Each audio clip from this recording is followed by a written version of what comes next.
changes versus those FTE changes, again, we want to kind of see that lag where it makes sense. So last year, you see we had 0.9% increase in FTE compared to a 3.5% increase in population.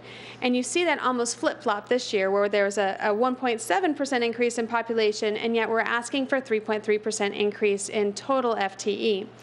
So there are a couple of reasons behind that. Again, we don't necessarily want to anticipate the population increasing and add the FTE in advance of that. What we're really looking to do is make sure that we can continue to provide that essential public service at the lowest possible cost and in the most efficient and effective manner. The other thing that I'd like to draw your attention to with that 0.9 number in 2015, in our Public Works Department, we had a new Public Works Director, Mr. Ken Morgan, who started with the town last fiscal year. As he was looking at those requests, he wanted to take the time to really analyze and assess the operations and not put forward those FTE requests unless he felt it was absolutely essential. So he actually removed those requests from the table and went through an analysis of the organization and its efficiencies and effectiveness this year, implemented new processes, and then is now coming back with those that he deemed entirely necessary to move forward with. So if you were to look at those positions that were requested last year and deferred into this year, had we approved them last year, here's what the result would have been.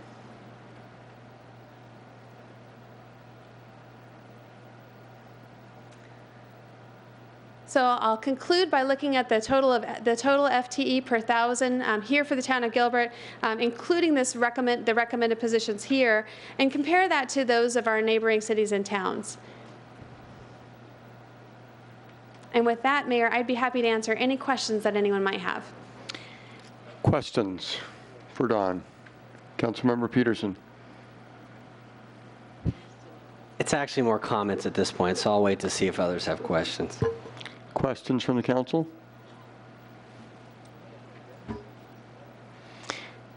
Comments from the council. Councilmember Peterson. Thank you, Mayor. I wanted to start with a chart.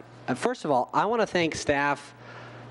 I told Don this, and I really meant it. This has been the best budget year ever as far as the information provided, how early it was provided, its comprehensiveness, and I think especially with the kinds of data that you're analyzing, at least from my perspective, when we're talking about ongoing costs, we're really thinking about longevity, we're thinking about the future, and I really appreciate the focus in the data on that. And so I just want to thank you for that. And I know that, especially with a zero budget year, there has been a tremendous amount of effort in this budget, and I want to acknowledge that. So I wanted to start with that.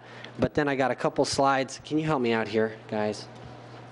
I made extra copies for you, too. I know you'll enjoy it. You'll love them. So I'm going to pass the other ones down. And Councilmember Peterson, may I, while you do so? Oh, sure, please. Just related to your last comment, and I very much appreciate that. I'd like to extend that on, though, to our executive team who worked so hard over the course of this year and all of their staff members that worked hard to pull this together.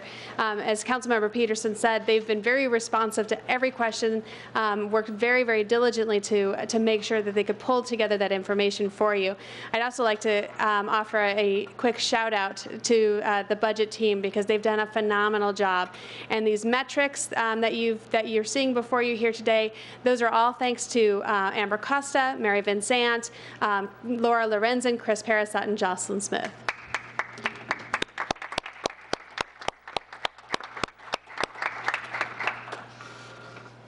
So I hate to start with this slide because it's going to maybe bother Councilman Cook, but I saw that same information in the FTE requests that fires had gone down as inspections had gone up.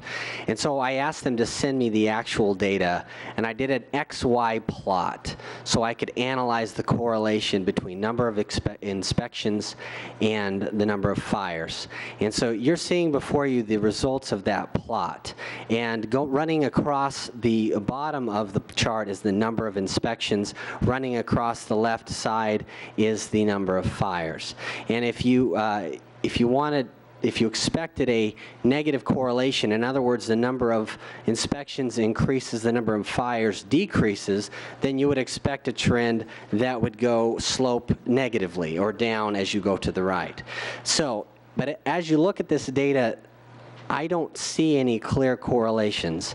I do not have SPSS anymore. I did in college, and I don't have it. It's expired. So I couldn't run this statistical significance, but I would wager there is no statistically significant correlations here. So I throw that out there. Look, as a business that gets fire inspections every year, I'm just telling you, at least for my business, I think it's an utter waste of time. Our business doesn't have anything to do with any kind of fire hazards. It won't next year, it won't the next year after that, and it won't so on and so forth. Now, I understand there are some businesses that have grease that build up. There are other businesses that may be using, working with flammable materials. I know there are some that this applies to, but I think just a general, let's inspect all businesses more frequently, I don't think that's a very good approach. And until we have a more targeted approach, I'm not in favor of that general path. I don't see a correlation from it. And so I just throw it out there. I'm not going to dig into every FTE because, quite frankly, I think it would bore everyone to tears, for one, and for two, I'd like to mostly stay at the higher level, which would lead to my next comments and slides. Sorry, real quick, can I ask a question? Sure. You're showing that there's been 7 total fires? No, so each dot represents a different year, okay? So in one year, and the years are not important, what's important is that you see in the year that we had a little more than 800 inspections, we had a little more than 15 fires, if that makes sense. In the year that we had almost 1,300 inspections, we had about 17 fires, so on and so forth. You get the idea. So as you plot that out, you look for a trend for correlation, and what I'm saying is there's really not one. And so I don't see us, as we increase inspections, decreasing fires. And I know that's been the claim, but I would challenge anyone to use a proper statistical correlation software to come up with one, because I'll bet, I don't bet money, but I'll bet something that it would not show a correlation. That's why I think that the year is important, and knowing what businesses there are is important, is because historically, at least up until I think 2 years ago, we weren't even able to get to all of our businesses every year. And so we don't know if maybe some of these businesses had never been inspected before. So I'm not trying to be critical. I just think we're missing some pieces of information in order to actually view this as being a statistic. Does that make sense? Well, this is data that I received directly from fire and plotted according to the values. So, right, I'm just telling you that, in my opinion, this data doesn't tell the whole story. Sure, and I don't disagree that inspections can be valuable. All I'm saying is a general, let's inspect everybody every year, I just don't think is the right way to approach it. Mayor, Councilmember Taylor? since we're on the math nerd topic here, correlation does not prove causality. So even if we did see a positive correlation, it doesn't mean it's causal. So there's the math nerd comment of the day here. Councilmember Peterson, just so I can gauge this, how many sheets do you have? I'm so sorry. I've got a few more, but these are all related, the last few, and it will take less time because they're previous things you guys have seen. It'll just be an update on previous conversations, so I'll try and keep it really brief. Okay, continue. If we can go to the next one. And I had one last one you guys don't have yet, so Patrick or Mike or somebody. I added some pictures this year. I thought it would help to illustrate what I'm talking about. You guys are familiar with this chart.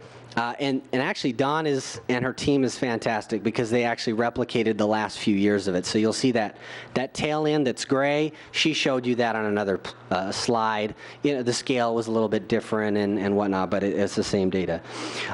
So the main point I want to make here is that first of all, this is data from staff, so please keep that in mind. Secondly, the only thing that I've updated since last time that staff doesn't know about is the inflation line, which is orange. And I used more local data. I used the actual Phoenix Mesa Index, so it's specific to our metro area. So that just makes it more accurate. That's all that does. The bottom line is that while things like bread, which is my picture up there representing the orange line, bread, milk, and clothing are increasing in cost due to inflation, as you might expect. expect. The cost of town government has increased significantly more over the past 3 years or so, as represented by the blue and gray lines. The current proposed budget will take us even farther away from the inflation line than where we ended up. Not the change, but where we ended up in fiscal year 14's budget. Again, I believe the data should show all the efficiencies we're talking about at the high level, at this level, but it doesn't seem to, and so that's my concern. So we won't spend more time on that. Let's go to the next slide. Sorry, can you tell us what it should look like? Oh yeah, the orange line. So Oh. You think that local government in a growing community should look just like inflation? Yeah, well, because this does in population too. So this includes population growth. So the faster your population grows, the more money this will give you to spend. So it does include and control for Not population. necessarily, because right now we're trying to play catch up to deferred maintenance. Right, that doesn't include any maintenance. This is ongoing only. So all the capital, all the stuff we deferred, that's a separate number. It's not included in my number. So you're right, that's a good criticism, which is why it's not included in my How chart. did you take out all of the deferred maintenance? I got these numbers directly from staff. I used only ongoing numbers, ongoing budget and expenditures. Shall I clarify? Please. Sure. So there's a bit of a mix there because we did take out the capital items, so one-time projects, major rehab repair. I think, though, that perhaps what Councilmember Daniels is referring to is some of the programmatic maintenance that's included in the operating budgets. Well, all I know is that I used the ongoing revenues and expenditures as you sent them to me in budget. So Correct. whatever you guys are considering ongoing, I'm considering ongoing. So I didn't make those up myself. So that's what I'm saying is that anything that is clearly, obviously, repair, replacement, deferred stuff, that should be removed from this. So. And I know, Councilmember Peterson, one of the conversations that you and I had earlier as well was related to the commercial development. And one thing that we're trying to be able to incorporate in the future as we look at this is, as we have major commercial development come in and we're having to provide those services to the commercial development as well, how do we show that correlation here instead of just population-based? And that was something we had talked about working on in the future. Yeah, any metric's going to be somewhat imperfect. So you're right, and there's other factors we need to consider. That's why I'm going to give you a new metric today. The next slide. Before we continue, I just want to make a quick comment. The spike, again, I'm having a hard time seeing the chart, but the spike number that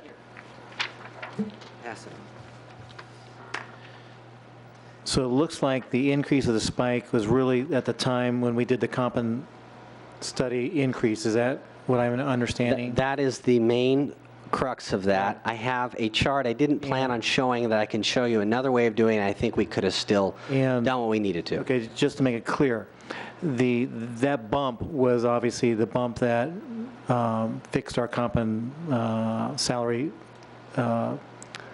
activity that we did almost 2 years ago. But it looks like the line that you have, Councilmember Peterson, is that it's running parallel to the inflation line. Is that correct? That's a great comment, and you're right. If you think we should just take that inflation line and match it up, we're pretty well on course, but I do have another chart that will help. But I just want to make it clear. Yeah, you're right. The bump was really the comp bump, but now I'm just seeing that the lines look parallel moving forward. But between the comp and the $1 million a year in extra paid holiday time, those two would make the difference and put us back. Absolutely. If we were 5% below middle of the market on wages and getting what I would consider total compensation more at the middle of the market, we would be pretty close. But again, it looks like with that bump, we're still tracking with inflation at that point. In about 3 minutes, I'm going to take us back to the policy level, so keep going to the details. I'm so And make sorry. it fast. Yes, I'm trying to go fast. Next slide. The next one does something interesting and says, what is the percent of our ongoing revenues we're spending with ongoing expenditures? So this is very much a conversation about sustainability. And so you can see this is over the last same 15 years. You'll see that same kind of spike that happened in those years. But in fairness, that was a previous regime, okay? New regime took place. We had a new town manager, new town councils, members. A lot of things happened, and we were in place, most of us, fiscal year 13 with that budget. So that leads to the final slide. So what I want to focus on. Okay. The bottom line is trends, okay? I'm just looking at trends here. So what we're seeing is this, if we follow the trend line created by the last 3 years' budget and including this one's budget, so that's 4 years of budgets, by year 2022, ongoing expenditures will exceed ongoing revenues, making us, by definition, on an unsustainable course. That's the bottom line. Now, look, there's some assumptions here. I included $4 million in construction sales tax as an ongoing expense. Now, in the near future, that's probably low, but in the long-term future, that's probably high, okay? So it's somewhere in the middle of that. But the bottom line is you can include whatever you want for construction sales tax, and this trend will continue. Now, the date at which you reach unsustainability will change based on that, but the trend slope in that direction will continue. The bottom line is, at some point, if we keep ratcheting up, we're going to spend more ongoing expenditure than we have ongoing revenue. Now, that's all things being equal and a lot of assumptions, but generally is my concern. And so the last comment I'll make, and I'll be quiet for probably the rest of the night, all my comments are done, but if we don't realize that we still do not know the full cost of our infrastructure, which is all the repair and replacement, all of that needs to become an ongoing as well. We need to be putting aside money every year on an ongoing basis in preparation for those repair costs. Those are not fully included here. We don't even know what they're going to be yet, okay? And so the point being is, I don't know, we could be sort of beyond our means already. I don't know. And so that's my concern. We've got a trend in that direction, plus we've got some ongoing costs we're still trying to identify. And so that's why I continue to raise this. You know, I object to the budget often. Thank you for the level of detail. The key reason I wanted to get back to the policy level is with the detail analysis that you've done, which I thank you for, agenda item 30, excuse me, agenda item 36, sorry. What's your recommendation on a preliminary budget? Mayor, my recommendation's already been outvoted. I would like to fix some things compensation-wise, paid holiday-wise. These are big fish, and they're big impacts. I don't expect to win that debate. I'm just telling you, I have another chart that would show I think that would get us back on course. At the very least, I'd like to not have the FTE for the fire inspections. I think we need work on that program before we start just adding bodies to it. So. Thank you. Let me start at this end. Just, let's go left to right. Councilmember Peterson, agenda item 36, are you okay with that figure? Do you want it to be a different figure? Mayor, from everything that I've seen, this being my first budget talk, and everything that I've learned from staff, I'm okay with this figure and the FTEs that have been presented to us. Okay, Councilmember Daniels? I've submitted some questions to Don that I'm sure we'll continue to discuss. I'm comfortable with where we're going, and I'm happy to vote in favor of it tonight. I think it's really important to note that this council, nor any previous council, has ever spent more than what we have brought in, and we've made tough decisions in the recession. We have done everything that we needed to make sure that this community is fiscally sound. I'm uncomfortable with the notion that's been presented tonight that we're not a responsible government. We absolutely are, and I think we're taking all those steps to get there. We have the lowest tax burden in the valley. We have no primary property tax. We are using fund balance to pay some of our secondary property tax. We've been paying bonds off. We have a AAA bond rating. All these things that we have to be proud of, and I just don't want I don't want us to be categorized as being irresponsible. I don't think that's a fair assessment. I am comfortable with this number. I still think that over the next 30 days, there'll be a tremendous amount of work that will take place. But I'm grateful for the work that's been done, and I'd love to continue the conversation on the budget. Thank you. Councilmember Taylor? Mayor, thank you. I knew Victor was going to be running some numbers, and I asked him a couple of things, and it was a similar question that Councilmember Cook asked. I said, well, you know, the step function there in the chart was the comp study clearly. So what's slope, right? Algebra 1, right? Is slope equal, you know, after the step function? And he shared some numbers where even though it looks like it's equal on that particular chart, there is a bit of an increase. Because for me, it is important that we call ourselves a service organization. It's important that our service is growing at the same rate as the other services out there, right? The rate of inflation. I think that's what the equity in that chart is. So when I got some of that data, it's probably 1 or 2% that I'd like to see this lower. I don't like to nickel and dime it all here from the dais. I'll give some general direction, but I'd rather Patrick's team come up with where he thinks that makes sense. And of course, I've asserted that I wanted to see more in certain areas like the trails, and I appreciate Patrick for putting some of those in here as well, because I think our citizens are anxious to see some outcomes of the Parks and Rec master plan. But I do want to get specific on the FTEs and give some specific feedback on that, if I may, Mayor. Please. Okay, so I can go into the numbers if you want on the specifics, but I appreciate the packet of justifications for all the FTEs. And just generally, there's 10 in there that I don't think are necessary. I can give you the list if you'd like to. Happy to do that. There's 2 that I ran out of time in doing some research on, but there might be some justification. It wasn't totally solid for me in here, but so 10 to 12. If that's roughly half of what we have, that's about 450,000 of the 900K that they presented in new expenditures for FTEs. But one theme, so I don't get into the weeds totally, is, is this lucidity tool. There's a lot of talk in there about, well, we need this because they need to do more data entry in this lucidity tool. And correct me if I'm using the wrong term on that. But one of the things when these IT projects came to us over the last year was that we would be more efficient. This would stop a need for headcount. And so I'm not sure why we have headcount here that is nursing this tool when the tool was supposed to offset some of the cost on that. So that's a big question mark for me and why I'm not sure. And then the other thing, and then I'll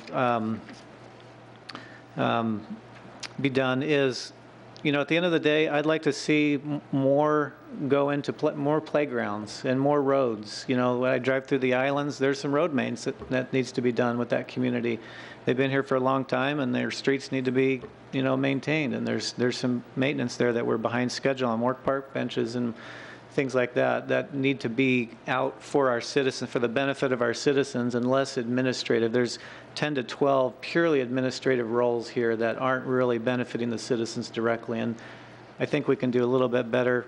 Maybe 1 to 2% off this would be great. So, Mayor, thank you. Vice Mayor Ray. So I appreciate town staff and their effort. I appreciate the comments of the council. For me, this is a preliminary budget. This is the maximum we can do, as we've been explained to multiple times tonight. So I'm fine adopting. This is a preliminary budget, and I suspect that all of us on the council will spend many more hours over the next 30 days, and I suspect that staff will look at any ways they can to limit it, and then when we come forward for the final, I do expect it to be less than this number. But I don't think that tonight, as we're potentially going to adopt a maximum number, that we go in and start going after each position. I think that makes more sense. To me, it makes sense to adopt it tonight, and then over the next 30 days, as we have additional discussions, as additional facts come out, that we'll be able to come up with the best budget possible for the residents of Gilbert. Councilmember Cook. I agree with Councilmember Ray. This is really just we've done this before. It really just adopts the maximum that we won't exceed numbers. So again, this is just a preliminary exercise to approve of that. So I'm okay moving forward. Thank you. Councilmember Peterson, any other comments right now? Thank you for that. I just wanted to say, first of all, I do not think we're irresponsible. I never used that word. I don't feel that way about it. I think we're more responsible than any other municipality I know of. I really feel that way about it. And we've done a lot of great work, and we're still working on a lot of things that are important.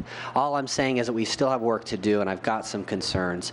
And, I think we've got a lot of opportunity to get there. We don't have to make a major adjustment to get on track, I don't think. I don't think we're that far off course, but I think there's some adjustments to be made. And that's really all I wanted to say. I appreciate everyone's work, and I just want to make that clear.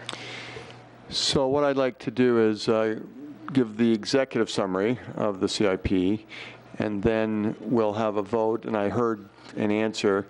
For our June 2nd study session, I think that will be helpful to give our fire chief some time to come back and say, and with some of the feedback that was given tonight, that specific inspector position, the 10 positions from Councilmember Taylor, if you can make sure and share those, and we can either have some dialogue or you can have some independent discussion on that. Those are fair requests. And I don't know, one nice thing from a council perspective is even if there's a budget, we still have the ability throughout the year to approve and not approve different things, and that's where we can get to some of those figures that Councilmember Taylor said. So that request that Councilmember Taylor said, if there are some additional things that could be considered and brought to the June 2nd study session, but I think what I heard is we're ready to adopt the preliminary budget pending hearing the high-level discussion about the CIP. So let's do that, and then we'll vote. Thank you, Mayor. And if I may add one item real quickly. One thing that I heard very consistent amongst all the council members is the importance of moving forward with a responsible budget. And that is something that we've heard every year from this council, and we'll continue to strive as staff to provide that. You'll see in the 5-year plans that we put forth, we ensure that it's a balanced plan, not just for 2016, but that we're balanced for the 5 years that you'll see in those 5-year plans as well. And additionally, as we move forward with our long-term financial plan and extend beyond that 5-year period to 25, 30, and even beyond, you're going to see that we are looking at every aspect of that to ensure that at every angle that we continue to bring forward to council a balanced budget. So to Councilmember Peterson's point, we absolutely want to ensure that any budget that the council considers is going to have ongoing revenues that are sufficient to cover those ongoing expenses. So I do appreciate the time this evening, and I appreciate the opportunity. And Don, I better insert one thing for the council to know. As an example, there's a proposed study up to 30,000 and could be less for the next stage of our cemetery discussion. Do you need to have, how would you answer that? And that'll get to a second part. So if Rod came and said, I need 30,000, do you have to hurry and change the budget between now and June 2nd, June 4th? Or would that come out of contingency funds at this point? Mayor, at this point in time, because all of the items are due to the clerk's office within just the next couple of days, I would recommend that we proceed with contingency. Okay. Let me also, because it didn't come up tonight, and I think it's important for the council to hear on June 2nd, is plan some more discussions about our nonprofit discussion that we just had. And in our last meeting, we had 4 options. I did not give any direction, because I know we had differences of opinions, but just so the council will know, in case you haven't asked this, what was put in the budget was the figures for option 2. So what are the figures from last year? And so that's the same thing I said, as if we went down, it's easy to go down. If we were to go up, contingency funds would be the answer for that. So CIP, please. Thank you, Mayor and Council. I'd like to go ahead and turn that over to Eliana Hayes to discuss some of the highlighted items for the CIP for the next year. It gives you some context, really, as you begin thinking about your decisions for the June 4th meeting. So with that, I'd like to introduce Eliana Hayes, our CIP engineer. Good evening, Mayor and Council members. So this evening, I am going to give you a quick recap of the FY15 projects, and then we're going to go into the process that we went through in developing the CIP program before you, and then more specifically into the project recommendations for fiscal year 16 and any questions and discussions that you may have. So looking at the 2015 capital improvement program, 91 projects were budgeted in that year of approximately $160 million. 66 of those projects were carry forward projects from fiscal year 14, with 25 of those projects being new projects. So we do project completing 48 projects of those 91 projects. Sample of those projects are the downtown transit stops, the Gilbert and Guadalupe intersection, as well as a reclaim line along the EMF and the reservoir number 3 tank replacement for potable water. So what does that mean? It means that we're looking at approximately 43 carry forward projects into fiscal year 16 from fiscal year 15. A sample of the projects that we anticipate carrying forward are the CNG fueling station, a couple of trail projects, the Western Canal Trail and the Heritage Trail, pool chemical room reconfigurations of those chemical rooms at 4 pools. And then we have the Germain Road widening from Val Vista to Higley, which is currently under construction. And then looking at improvements along the Higley and Warner intersection, as well as another tank replacement, reservoir tank number 7. So briefly, the process that we went through and looking at the capital improvement program as we're moving forward, we did look at the 10-year planning window in this new CIP, and it was a zero-based CIP, meaning that the projects that were in there before for future years had to be re-looked at to make sure that they made sense where they were at with any new needs for the town. So we went through a project development process, and it really entailed looking at 252 projects for the town. We began by identifying needs, and that was working with the operating groups, looking at historical data that they may have had, work orders, any repair logs that they had, as well as looking at the long-range infrastructure plans that they do have, and trying to schedule them as the recommendations were given for that infrastructure as well. Based on identifying those needs with those operating groups, we did move forward and then develop the scopes in order to address those needs. And once those scopes were developed, we moved forward in developing the schedule and the budgets for those projects.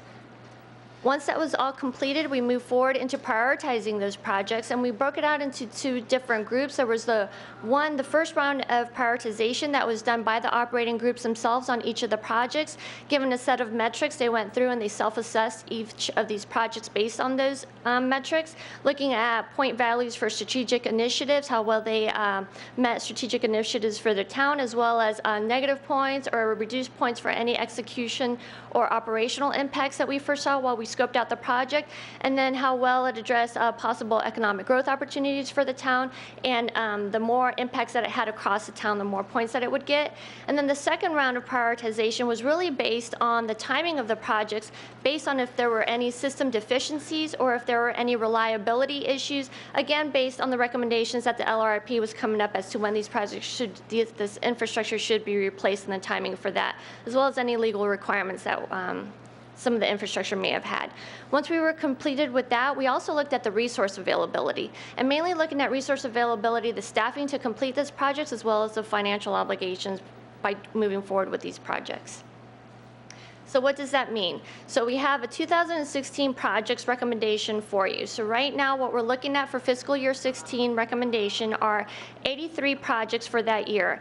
Now 29 of the 43 carry forward projects from 15 plus 8 previously programmed projects have no additional funding request. And what I mean by previously programmed is although it was a zero-based process, there were 8 projects that had been shown in 16 that were still merited to begin in 16, and still no additional funding had been asked for those projects, but they're still in 16. 13 of the 43 carry forward projects that we discussed earlier are requesting additional funding, and that's based on either a revised scope or updated cost to reflect current market pricing for several of our projects. We do have one carry forward project that has a reduced funding request, and that is based on a revised scope with 32 new requests for fiscal year 16. So breaking that down a little bit further, some example of projects within those categories, looking at projects that fall within a revised scope for additional funding. We're looking at the Chandler Heights, looking at the fact that right now there's provisions for added amenities in that park that we just heard earlier this evening. And then the playground replacement project, we added more sites that would fall under this, that would be benefited by this project. The Greenfield Water Reclamation Treatment Plant facility has a revised scope to reflect the fact that the town of Crane Creek is no longer going to be participating in the expansion, as well as that they're going to be looking at some current process deficiencies to see if those need to be addressed with this project. So projects that reflect some of the updated cost type projects, updating the cost to current market values would be the Reclaimed Water Reservoir Tank number 1. And then we have the 2-lane roadway construction that's being led by the town of Queen Creek, the Ocotillo Road project that also has updated costs, as well as the Cooper and Guadalupe intersection project. So a project example of one that has not only a revised scope and updated cost for additional funding requests is the CNG fueling station. The revised scope for the CNG fueling station included revisions to the layout of the facility in order to maximize the efficiencies for the actual operations when they go to utilize this facility, and then again updated costs to reflect current market values for that infrastructure. The Urban Lakes renovation project is a project that has a reduced funding to it, and there was a revised scope to it based on a study that was done earlier that reflected that what was originally anticipated to be done at these lakes was no longer needed, so the scope could be reduced based on the recommendations of that study. We also have some samples of new project requests and really broken out in some of the major categories during the prioritization process that they were reflective of, even though these projects could fall into various different prioritization categories. We have the parks and trail signing lighting right now currently for the design of the branding of the signs themselves for fiscal year 16. We're also starting to look at the Western Powerline Trail crossing at the Union Pacific Railroad lines in fiscal year 16. It's proposed to begin. We have an extension of a water main along Constellation Way south of Adora Trails. And then we also have some renovations associated with the Gilbert Wellness and Resource Center here in the Heritage District. An example of a project addressing a deficiency would be the Freestone Recreation roof repair, addressing the leaks that are being experienced at that facility. And then the Ash Street Phase 1 project, which is extending 2 lanes of Ash Street to Juniper in the Heritage District as an example of an economic growth project. So with that, if you have any questions or discussion. Thank you. I hope I didn't rush you. A lot of good details. And while I'm thinking of it for both Don and Eliana, the PowerPoint presentations, if they could be sent to council, but even more, I'd like it to be on the town website so that citizens could see this, and even some of the items that were discussed, if there are a way to just say these are some budget discussion items, and if citizens have input for us the next couple weeks, that would be great to engage through the town website. But are there questions or discussions about the CIP? Councilmember Taylor. Mayor, thank you. Can we go back one slide? I think I'm up on all of those except that bullet on Gilbert Wellness and Resource Center. Is there maybe a 20-second explanation on that? Mayor, Councilmember Taylor, that will be coming forward to you at the end of June for consideration for the council for moving forward. Actually, June 2nd. We moved it up. Did you move it up? Okay, Yeah. June 2nd. And it's, Councilmember Taylor, I've seen a draft, very exciting draft, and let me just ask our town manager, the cost impact to the town, from what I read, is very minimal. Yes, Mayor, that's correct, the net cost. But it's a nice project. Page Park, the old library, and when you see what's proposed, you are going to be excited. Okay, maybe we have talked. I think I remember a discussion on that maybe a couple months ago. Yeah, maybe that's why. Okay, thank you. Yes, so that'll be coming forward on June 2nd. Appreciate that. Okay, thank you. Other questions? Okay. Thank you. Excellent executive summary. Mayor, could I take a moment and just personally thank Dawn and Eliana and our budget staffs? Those presentations and the work you've done were outstanding, so thank you very much. Would you just stand up? We'd like to give her another big round of applause.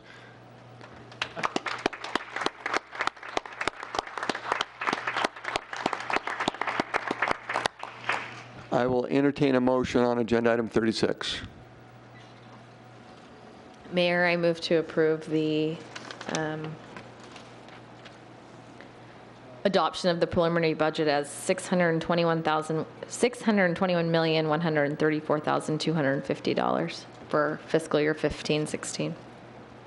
Is there a second? And Mayor, if I may, I apologize. We would also like for council to set June 4th, 2015 as the date of public hearing and adoption for the final budget, please. So included in my motion. Okay.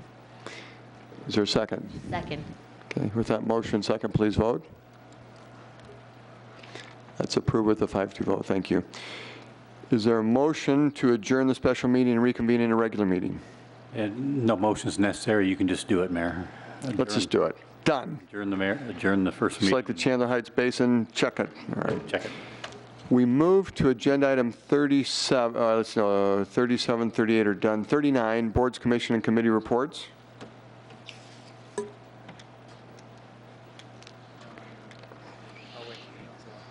Okay. And policy 40.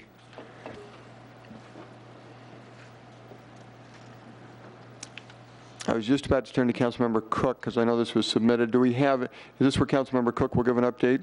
Okay.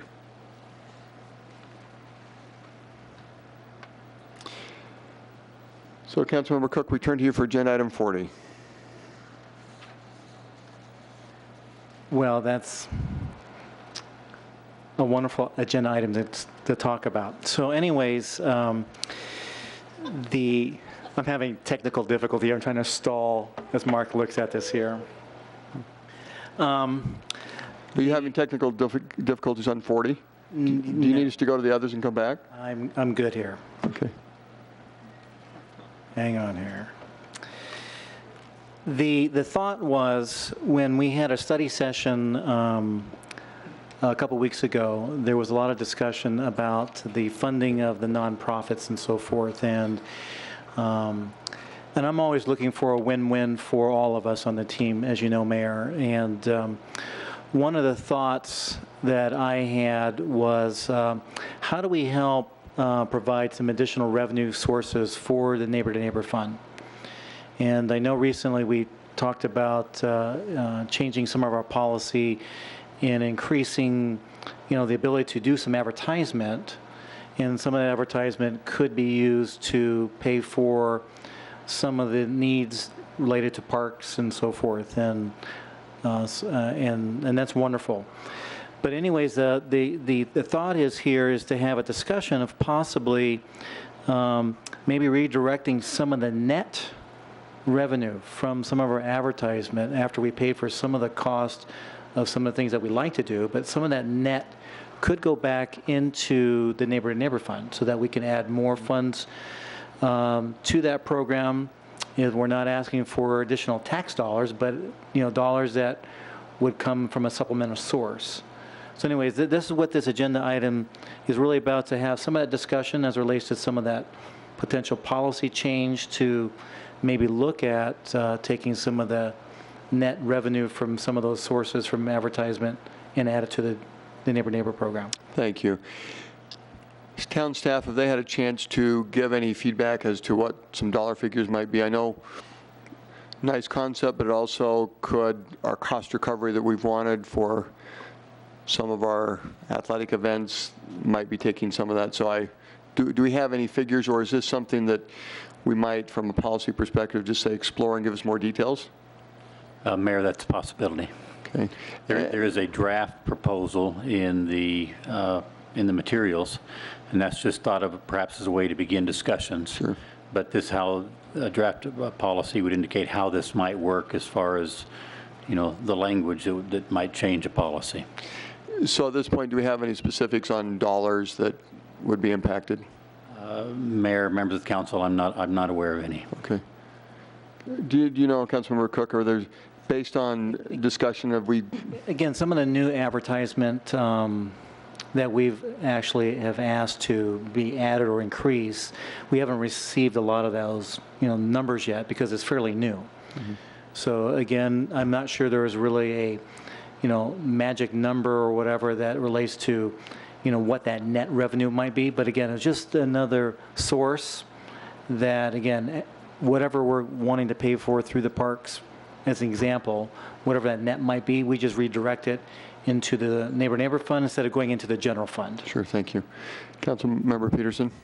Mayor, I supported this after adding the term net revenue because I wanted to make sure the costs associated with the efforts were taken into account, that the taxpayers weren't being asked to subsidize it. That wouldn't be fair. But then I also got some additional feedback from some Parks and Rec Board members that perhaps 100% of the net revenue being taken may disincentivize some of the efforts there and may be seen as somewhat unfair to what they're trying to do. And so my point being, I'm totally open. This is, in concept, I support it, but exactly where that number is or what it should be, I'm totally open to discussion. I think it'd be great if we had a little more vetting of it and play with maybe different percentages and see what we think might work. Sure. But it does seem like we should be able to get some revenue out of this and still treat everyone fairly, do the right thing by everybody. But again, I think it does deserve maybe some more vetting and conversation. Okay. Rod, as your great presentation tonight, and you can nod up or down, by June 2nd, would you be able to have some vetting and what the impact would be with some numbers? Realizing, as Councilmember Cook said, some of this is new, but you could give some estimates? Okay. Why don't, and we can continue some discussion, but at the same time, some of this is going to be part of our June 2nd discussion and can just be incorporated right in, and if we have some of those estimates, does that work? Mayor, it does. Again, I was just wanting to have the discussion, trying to, again, look for a win-win as it relates to adding some more funds to the Neighbor Neighbor program, which is very much a to our, dear to our hearts to obviously provide, some more of that funding for that program to be used for nonprofits. Thank you. Any other dialogue on it tonight? Councilmember Taylor? Mayor, thank you. I also supported the sponsorship of this because I think the discussion is worthy to have, although I didn't agree with all of the concepts here. And I'd like to just add to the direction, if it's the pleasure of the council here. Just a little bit of background that I learned a little bit on this is that the process of acquiring the ad revenue is a partnership that we have with a third party that helps to recruit some of the advertising along maybe some of the fence lines of our parks and fields and things like that. So the idea there is, and just listening to some of the concerns from some of the parks members, I'm wondering if if we can set up a parallel process, right? So we can retain the ad revenue that they're putting in for the cost recovery model there, but is there an additional relationship that can be established to generate new dollars instead of relocating or redistributing those monies? Can we set up a new line? Now, I'm not looking to turn our ball fields into NASCAR or anything, but just looking at some of the fence lines, there's probably some more opportunities that we have there to reasonably add new ad revenue with maybe a parallel process. And so then we're preserving the revenue going in for the parks and their recovery. And Mayor, I guess my question is perhaps in the analysis that could come back, feedback on that approach could be factored in. Rod, is that possible? Okay. Look at that. Thanks, Rod. Okay. So, agenda item 40. Councilmember Peterson, EJODS for tonight? Okay. All right, thank you. Let's move to future meetings. Any discussion? So we do have a study session coming up on June 2nd. Communications report from town manager on current events. Thank you, Mayor, members of the council. If I could, I might put Ken Morgan, our Public Works Director, on the spot. Recently, I believe it was just last week, Ken, we had a number of our staff that were speakers at a national water conference. And if you'll recall, it wasn't but a couple of years ago in which we made some pretty large changes down in our water department and brought in a national company to help us look at some of our practices. And I was very proud that several of our employees we're speaking now on best practices at a water conference that was held here in town. So, Ken, could you tell the mayor and council a little bit about our employees and what they talked about? Sure, Patrick. Thank you very much. Mayor and council, from June 6th through the 8th, the Arizona section of the American Water Works Association held a conference in Glendale. And at the conference, representatives from the town of Gilbert participated in providing approximately 9 presentations. One of our employees was a moderator at one of the sessions. It ranged in a discussion from wastewater presentations, several water presentations.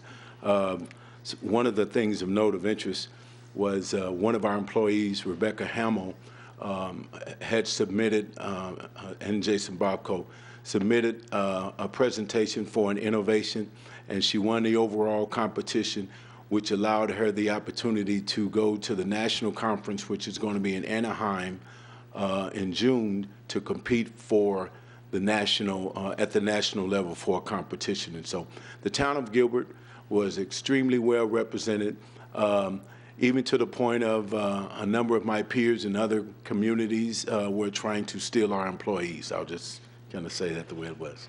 But quite an exciting... Did you call Chief Dorn? Okay, continue. So quite an exciting conference, and I am extremely proud of the way we represented at the conference. Our peers were very interested, even to the point of doing our presentations. When you have people taking smartphones and trying to capture a picture of the documents that you have on the screen, it's quite interesting and quite fun and exciting to witness. And so it was a great conference. We represented well, and we look forward to representing well moving forward as well. And so it was quite exciting. Thank you, Ken.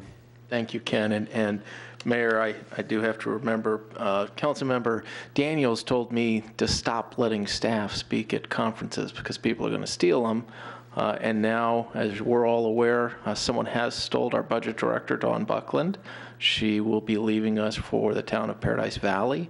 June 8th will be her last day, and they're going to get a great person in Dawn. And Jen, moving forward, there will be no more presentations by staff at any conferences anywhere. But we wish her the best of luck. Another quick item of note, Chris Parasot in our budget office just finished her master's degree. So congratulations, Chris. I know it feels good to get that behind you. And then a couple quick stats. Our community center, the Mother-Daughter Tea, we had 226 people attend that. The movie in the park had 300.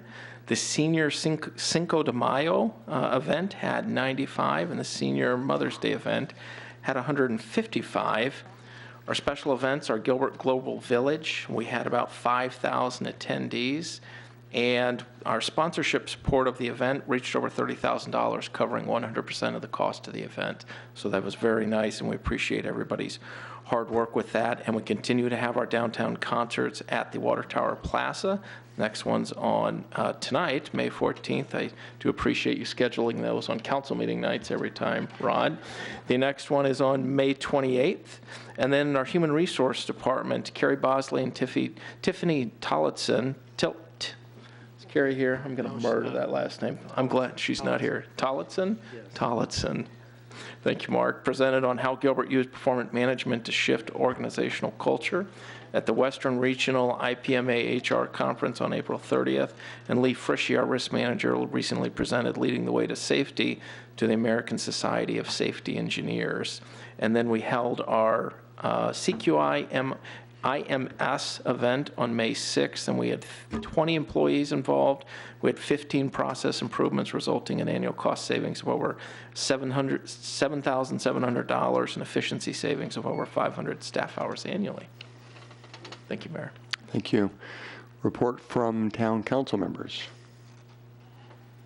Councilmember Peterson? I just want to say really sincerely from my heart that Don will be missed. I really don't know who I'm going to talk to about the budget items, and quite frankly, I want to point something out. The fact that you send me the data I ask for, and I know it's not messed with, because sometimes I think you're wondering what I'm going to do with that data. It really means a lot. Thank you. You have incredible integrity and expertise and have done an excellent job. You will be missed. I don't know who I'm going to harass now, but it's going to be someone else, I guess. Councilman Peterson, might I suggest Mark Skocipic, Deputy Town Manager? Dawn has the nickname AAA, so maybe we'll just call her Paradise Valley. Councilmember Cook. Well, for Patrick, you know, what it basically says, you can't leave because your team leaves when you're gone. So just that's as a point here. Anyways, I wanted to share some, and I meant by leave, you on your business trip, so that's what I meant. You know, don't leave going on the business trip where you lose some team members. I wanted to share with the council, I had the real fortunate opportunity to hang out with our SWAT team the other day, and they allowed me to participate in some training, and hopefully what it revealed to me was that I'm not anywhere near skilled as it relates to our team members. But what I did get to have a chance was they did some unique training where you had to wear a respirator, a mask, and a tank, and you go into a facility, and with the amount of bulletproof vest and all the gear, it was a lot of hard work. And I just wanted to share with the public that, you know, with the limited funds that relates to training, the team members do an excellent job to try to gain the skills and so forth and what they're doing. And so, Chief, to your team, they were just excellent and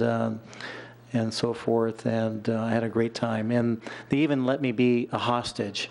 And they did rescue me, which I was really thrilled that they did rescue me from a very dangerous situation here. So, And again, team member here, thank you as well, because obviously they watched my back as I was trying to watch their back. So that was fun.